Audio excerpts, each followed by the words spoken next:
Eita glória, aleluia. Então, queridos, como eu falei, vamos aprender sobre o tema liderando os olhos. E sabe, essa é uma mensagem para quem tem olhos. Ou seja, para mim e para você. E como eu falei, são logo dois. E amados, eu sei que tem gente que nem enxerga direito, né? Até gostaria, mas não vê direito. Mas sabe, ainda assim você tem olhos para ver de perto ou de longe. Então Deus vai poder nos alcançar através desse ensinamento nessa noite. Eu já queria que você pudesse abrir comigo, por gentileza, na nossa primeira passagem bíblica, que está lá em Mateus, no capítulo 6, verso 22, na RA, na versão RA. Aqui Jesus está falando sobre a luz e as trevas. E aqui tem uma mensagem bem significativa. E eu quero colocar isso como introdução nessa noite, antes de nós avançarmos. E a partir do verso 22, capítulo 6 de Mateus, está escrito: são os olhos, a lâmpada do corpo. Se os teus olhos forem bons, todo o teu corpo será luminoso. Se porém os teus olhos forem maus, todo o teu corpo estará em trevas. Portanto, caso a luz que há em ti sejam trevas, que grandes trevas serão. Sabe, queridos, quando nós olhamos para esse texto, quando Jesus está falando sobre a luz e as trevas, a primeira afirmação de Jesus me chama muito a atenção, porque ele vai declarar: são os olhos, a lâmpada do corpo.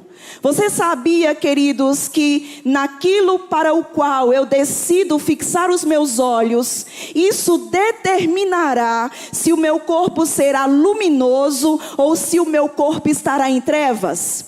Você sabia que dependendo de onde você direcionar, fixar os seus olhos, é para isto que o meu corpo e o seu corpo se acenderá? E sabe, amados, há uma apelação muito grande, um apelo muito excessivo, como nunca se viu antes, sobre a questão do olhar. Antigamente nós passávamos pelas estradas ou nas ruas da nossa cidade e nós víamos aqueles outdoors, aqueles letreiros reluzentes. Mas sabe, hoje nós andamos literalmente com outdoor dentro do bolso, com outdoor dentro da bolsa, e ele é o seu telefone, ele é o seu tablet, iPad, iPhone, não sei o que é que você tem, mas todos nós, amados, temos diariamente um outdoor diante dos nossos olhos. E às vezes nós percebemos o quanto isso tem danificado a vida cristã, quando há um excesso de pôr os olhos sobre aquilo que Deus disse não.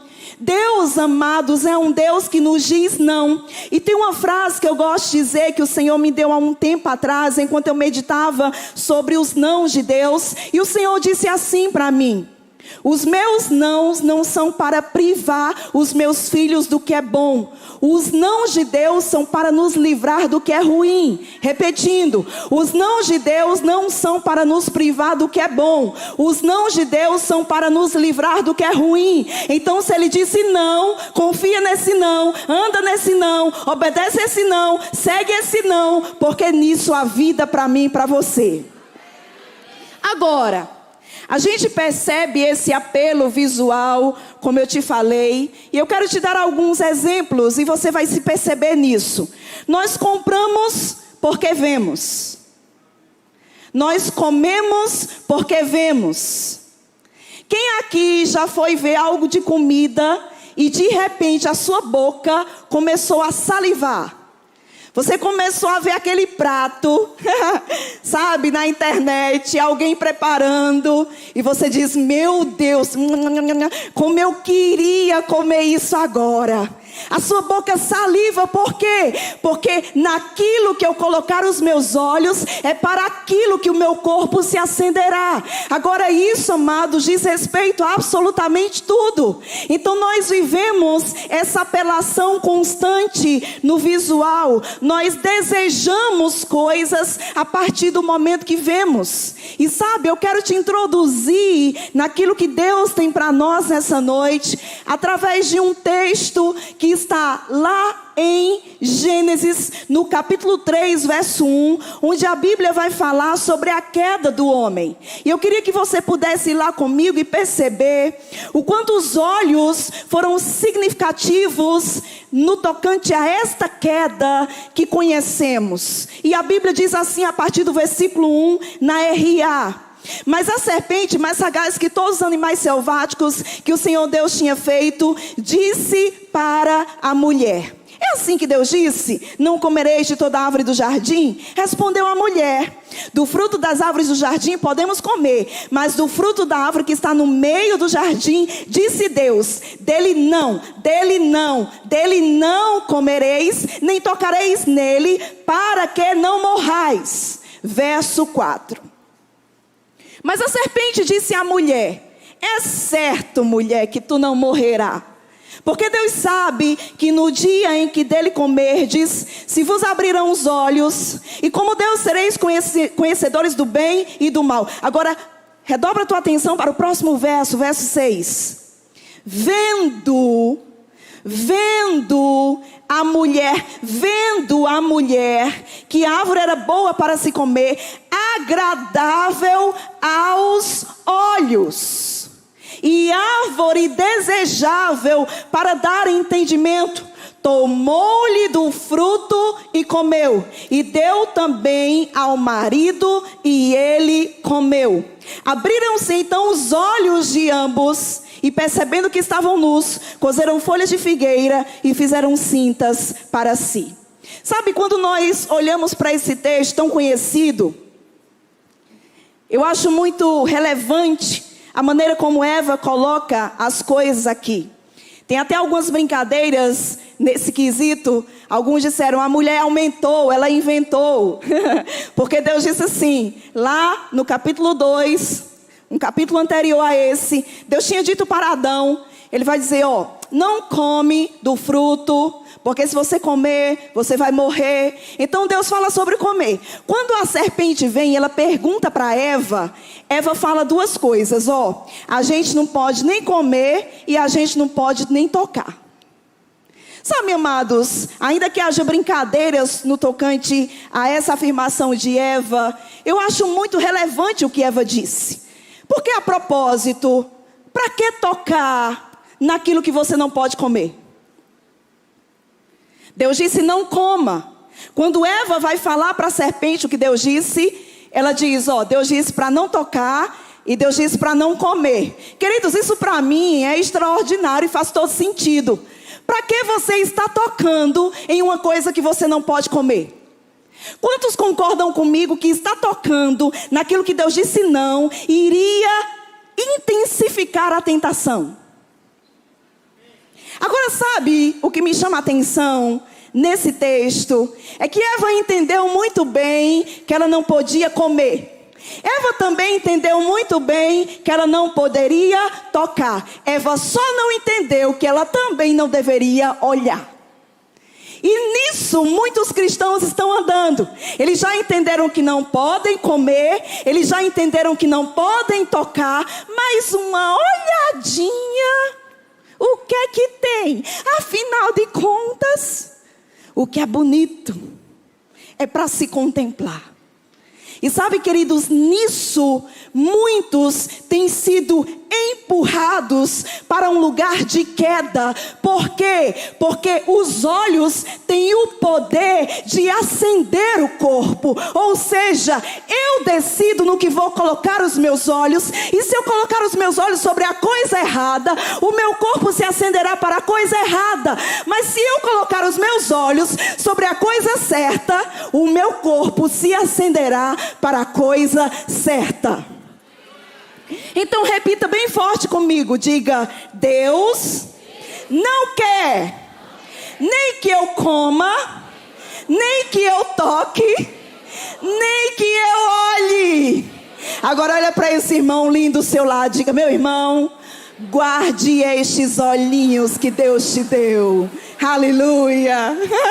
Mas vamos avançar e você vai perceber o quanto guardar os olhos é indispensável para se viver uma vida de santidade. Guardar os olhos, liderar os olhos, governar os olhos é indispensável para que vivamos uma vida de santidade. Sabe, queridos, o maior nível de autoridade que você pode exercer não é sobre principados e potestades, é sobre você mesmo. A propósito, se você quiser expulsar demônios, potestades, e não estiver exercendo um autogoverno, um autocontrole. Eu estive na Umbanda por 10 anos. Eu via as pessoas tentarem expulsar demônios e serem envergonhadas, seus pecados serem expostos. Por quê? Porque elas estavam com a vida desaprovada. E sabe, amados, essa é uma mensagem urgente. Eu e você precisamos liderar, governar, exercer domínio sobre aquilo que eu vou colocar os meus olhos. Não, os seus olhos não podem ser postos sobre qualquer coisa. O seu olhar tem que ser intencional. Eu vou olhar para o que Deus me manda olhar. E eu vou me recusar a olhar para aquilo que Deus disse não. Mas vai ficar mais claro para mim e para você a importância disso. Abre comigo tua Bíblia, por gentileza. Em Gênesis 39, verso 7.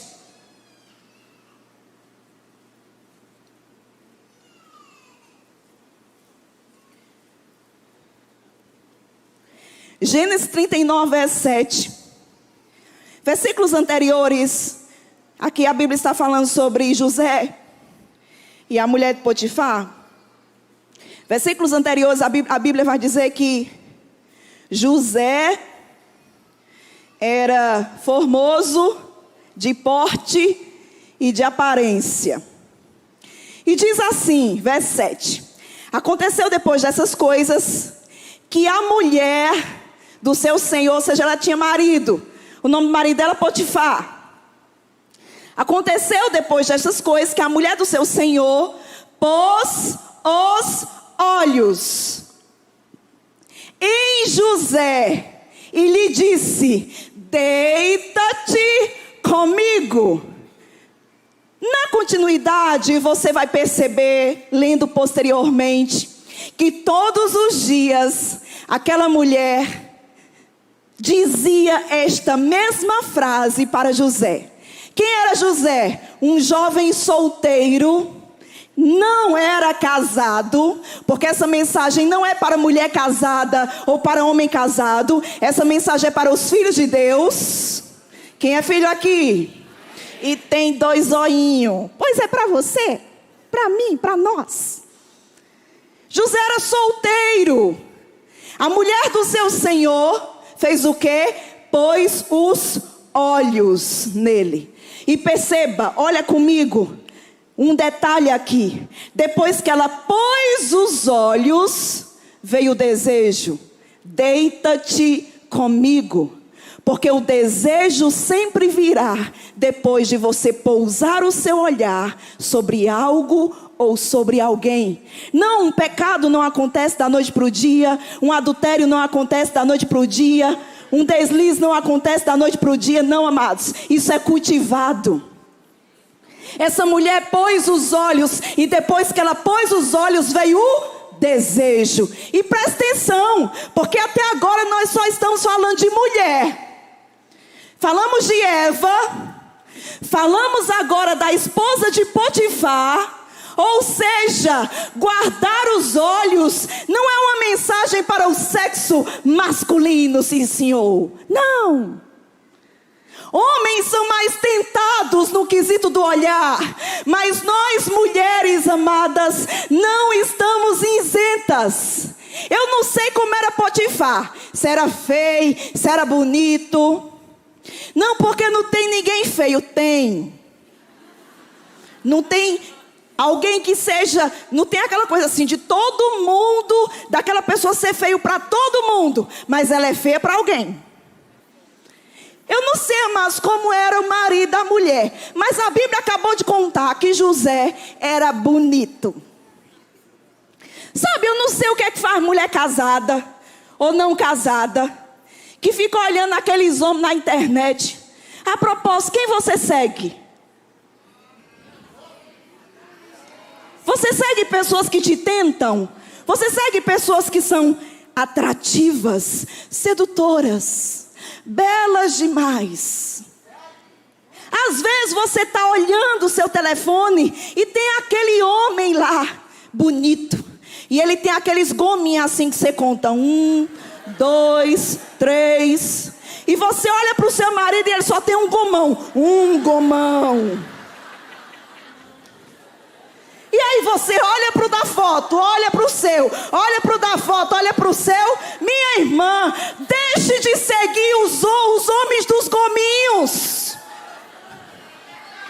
Porque vai ser uma tentação para você. Essa mulher é casada. Depois que ela põe os olhos, vem o desejo. E quando vem o desejo, ela endoida. Por que ela endoida? Porque ela agarra ele. Ela segura ele com toda a força dela. E ela diz, deite-se comigo. Mas o negócio foi tão violento que a roupa ficou na mão dela. E José, perna para quem te quer. Porque ao diabo você resiste, mas da impureza você foge. Não queira resistir àquela mulher que te tenta. Não queira resistir àquele homem que te tenta. É perna para quem te quer. A roupa ficou na mão dela. Ou seja, José saiu sem roupa. Mas ele diz algo que me chama muita atenção. Ele diz, acaso pecaria eu contra o meu Senhor e contra o meu Senhor? Solteiro, mas guardando-se, protegendo-se. Era a mulher do patrão, meu irmão. E não era feia, não. Acredita, ela tinha todos os dentes. Ela era cheirosa. Ela era bonita. Para ele correr, é porque ele se sentiu tentado. Mas ele preferiu, amados, aparentar-se como um covarde. Cuidado com aqueles amiguinhos que você anda com eles, que diz assim, tu não é homem não? Essa vida que tu vive assim, tu não é homem não? Eu sou tão homem, você vai dizer, que eu estou disponível a servir ao meu Senhor e a ser fiel a Ele em absolutamente tudo. Homem de verdade não é aquele que tem várias mulheres. Acredite, uma te basta. Acredite. Aleluia. Você sabe o que é fugir? Quando a Bíblia diz no verso 12 de Gênesis 39:7 que José fugiu. A palavra fugir no original é desaparecer velozmente. Uau! Você quer que você desaparecer? Velozmente. Sem se importar com aquilo que as pessoas vão dizer, mas entendendo que você tem a aprovação do Senhor de toda a santidade. Agora, um outro texto, falamos 2 textos de mulheres, tinha muito mais. Mas só para equilibrar aqui o negócio, você entender que isso aqui não é mensagem para homem não. Isso é uma mensagem para quem tem olho e enxerga. Que às vezes a gente até tem, mas não vê nada. Mas, viu? Então é para mim e para você. Em 2 Samuel, capítulo 11, verso 1. A Bíblia vai falar sobre o adultério de Davi. E a Bíblia vai dizer que era um tempo de guerra. E Davi devia estar na guerra. Naquele tempo, os reis iam para a guerra. Mas a Bíblia conta, queridos, que naquele dia Davi disse, hoje eu não vou para a guerra. Hoje eu não estou assim, com aquela vontade, sabe? E aí o ungido do Senhor, o rei de Israel, acordou-se de manhã. E ele começou a passear na sua varanda real. O povo na guerra lutando e o rei em casa. Ocioso, preguiçoso. Quando era o dia, era o tempo dele estar ali, junto com os seus homens naquela batalha. Quando ele sai no terraço de casa, aquele tempo que todo mundo está fora, e você fica com um pouquinho de servos ali, está todo mundo na guerra, a Bíblia vai dizer que passeando no seu terreno, na sua varanda real, ele levanta os olhos, e quando levanta os olhos, vê uma desorientada. Só pode ser. Porque como é que uma mulher toma banho no lugar que todo mundo vê? Se ela estivesse no banheiro, ela não estava sendo vista. Mas Rose, naquele tempo, não tinha banheiro, mas devia ter algum lugar que se escondesse. Ela estava lá tomando banho. Quando ele bateu os olhos nela, ele chamou os céus e disse: quem é aquela mulher? Disseram: é mulher de Urias, um dos teus soldados. Ou seja, ela tem marido. Só que Davi já estava com o corpo aceso, cheio de desejo. Porque naquilo que eu e você colocarmos os nossos olhos, é para isso que o nosso corpo se acenderá. E ele diz: mande chamar, tragam ela. Trouxeram Betseba, Davi se deitou com ela. A mulher concebeu, engravidou. E daí em diante, amados, uma sequência de pecados começou na vida de Davi. Por quê? Um ungido do Senhor, que não guardou os olhos. Olha, deixa eu dizer uma coisa para você. Quando você nasceu de novo, recebeu Jesus, só o seu espírito foi recriado. Sua alma, mente tem que ser governada, tem que ser transformada, renovada. Seu corpo tem que ser mantido sob sujeição. Por quê? Porque nenhum dos dois nasceram de novo. O que nasceu de novo foi o seu espírito. E aí, queridos, quando eu e você entendemos isso, a gente sabe: rapaz, eu tenho uma carne, eu tenho um corpo que é inclinado para o pecado. Então eu preciso ser muito diligente naquilo que eu vou colocar os meus olhos. E sabe, amados, dentro desse aspecto, Davi, como eu falei, era um ungido do Senhor. Mas não é a sua patente ministerial que te guarda. É uma vida constante de diligência.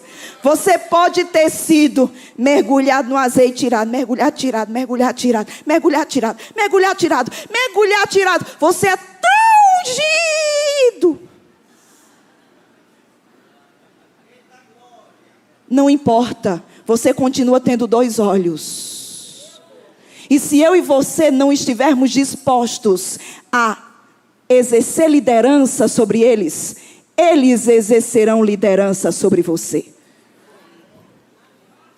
Um ungido do Senhor, que não guardou os olhos. Agora sabe, eu quero começar a finalizar agora, dentro de um texto muito, mas muito relevante. Eu gostaria de que você pudesse abrir comigo sua Bíblia em Mateus 5:27. Vai lá comigo, por gentileza. Mateus 5, verso 27. Aqui Jesus está respondendo algumas perguntas. E o assunto é adultério. E enquanto você abre, deixa eu te dizer algo interessante.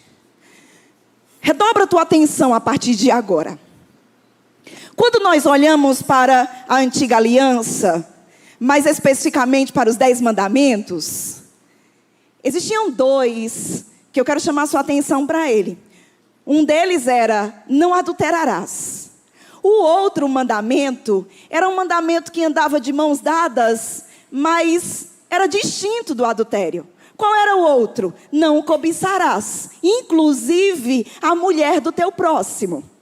Então, quando Jesus ele vem aqui, ele vai falar algo unindo esses dois mandamentos em uma única instrução.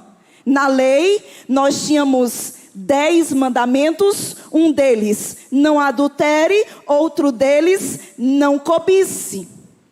Os dois estavam conectados, porque a cobiça, ela empurra alguém para o adultério, mas a cobiça não era em si o adultério, na lei. Quando Jesus vem, e aqui ele está ministrando para religiosos, ele vai dizer o seguinte, a partir do verso 27, presta atenção, ele declara: ouviste que foi dito, não adulterarás. Eu, porém, vos digo, olha, quando Jesus vem com essa frase aqui, eu, porém, vos digo, se segure na cadeira e aperte o cinto, porque lá vem. E ele diz: eu, porém, vos digo, qualquer judeu, gentil, igreja, qualquer. Porque a lei tinha sido dada para os judeus. Aqui Jesus engloba todo mundo. Quando ele diz qualquer. Ele diz qualquer que olhar para uma mulher com intenção impura, no coração já adulterou com ela. Não, ele não pegou o telefone dela, ele não foi para um motel com ela, ele não saiu com ela, ele não tocou no corpo dela. Mas se ele olhou para ela, se ele olhou para ela com intenção impura, no coração já adulterou com ela. Agora, mensagem boa é aquela que a gente entende, é ou não é?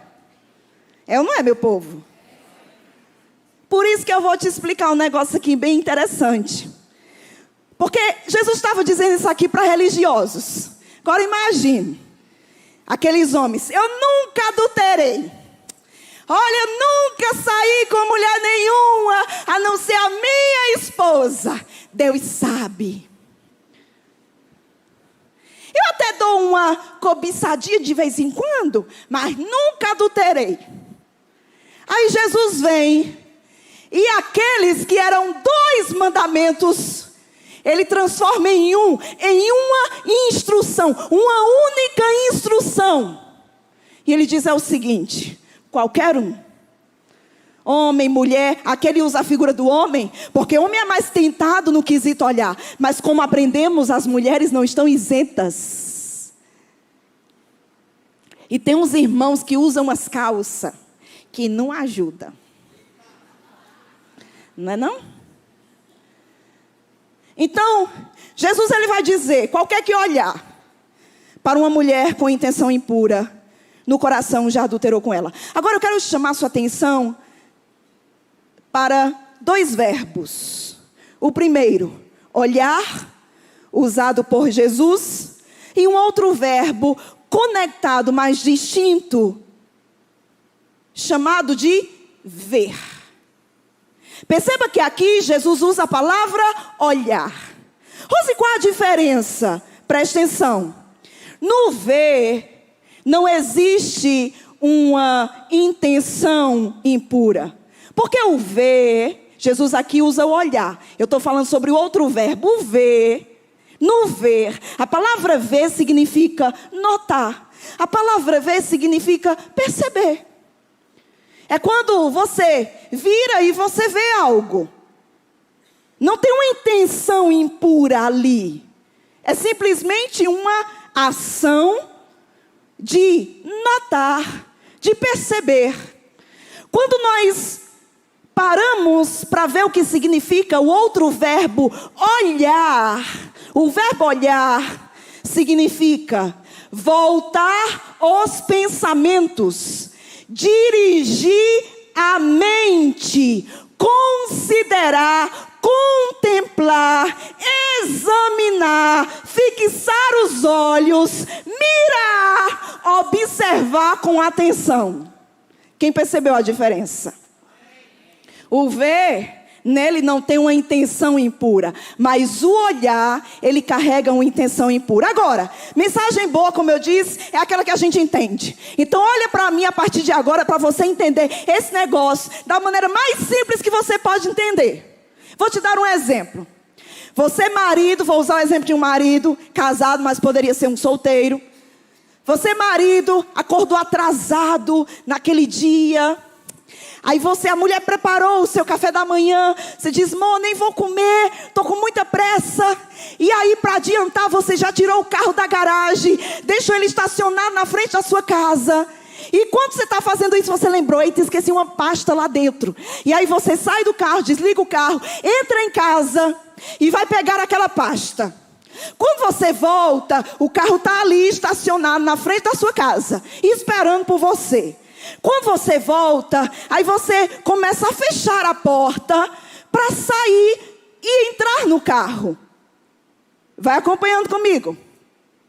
E aqui está você, inocente, não sabe de nada, fechando a sua porta. De repente, pela sua visão periférica, lateral, você nota alguém se aproximando. Presta atenção. Você está aqui e aqui, você fechando a porta, você nota alguém vindo por essa visão periférica lateral. Quando você nota, você vira para ver quem é, para notar quem é, para perceber quem é. Nessa virada não tem uma intenção impura. Quando você virou e viu, lá vem aquela mulher fatal. Ela vem da academia. E ela vem com aquela calça colada, aquela perna definida, com fio dental, com cabelo preso, o pescoço suado, aquele cabelo enrolado aqui. E ela vem atirando. Aquela mulher siliconada, ela vem atirando. Tá, tá, tá, tá, tá, tá, tá, tá, tá, tá, tá, tá, tá, tá. Rapaz, tu estava aqui inocente na história, fechando a porta da tua casa. Quando tu virou, tu viu. Isso aqui é ver. Aí, tu não sabe liderar os olhos ou não quer. Aí já era para tu estar no carro. Lembra que você estava atrasado? Aí você demora aqui, fechando a porta da sua casa. Aí ela passa atrás de você. Aí quando ela passa, você vira e olha. E você faz, uau. Eu pergunto, essa viradinha foi santa? Essa viradinha foi intencional, sim ou não? Essa aqui foi inocente. O ver é o notar, é o perceber. Mas o olhar é o contemplar, é o mirar. E aquele homem fica,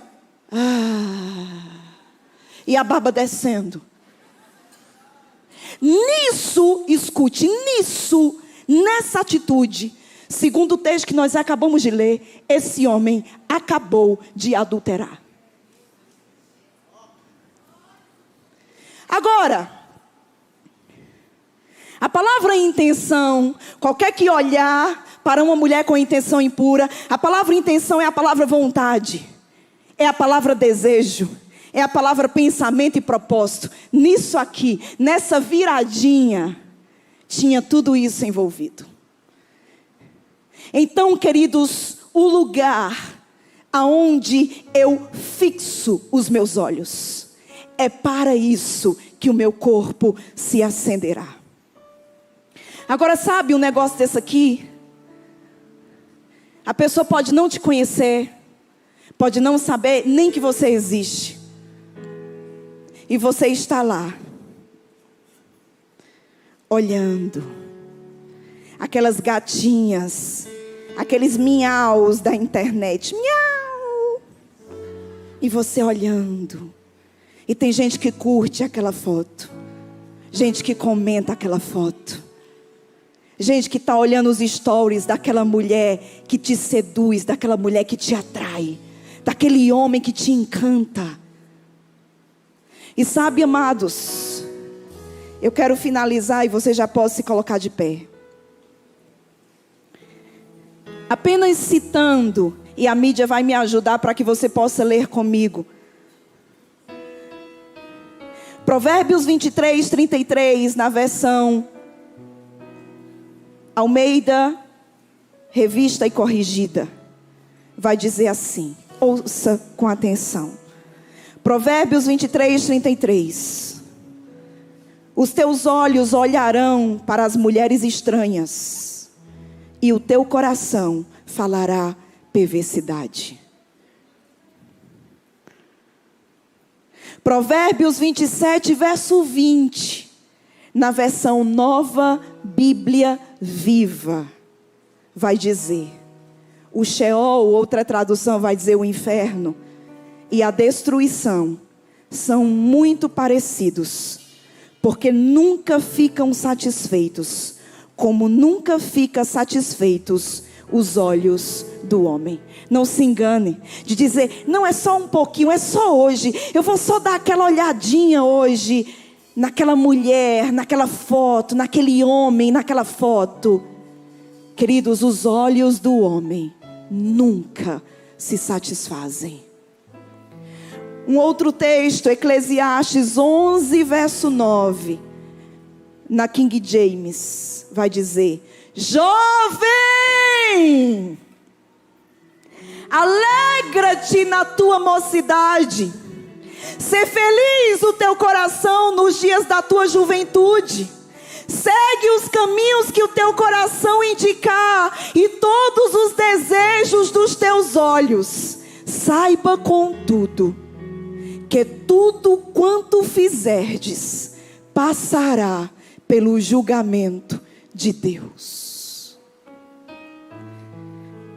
Quando Jesus está falando sobre essa passagem que nós acabamos de ler, no próximo verso, lá em Mateus 5, 28, ele vai dizer: se o teu olho te faz tropeçar, arranca-o. Se a tua mão direita te faz tropeçar, arranca. Não, Jesus não estava nos ensinando a automutilação. Ele estava dizendo: arranca a prática.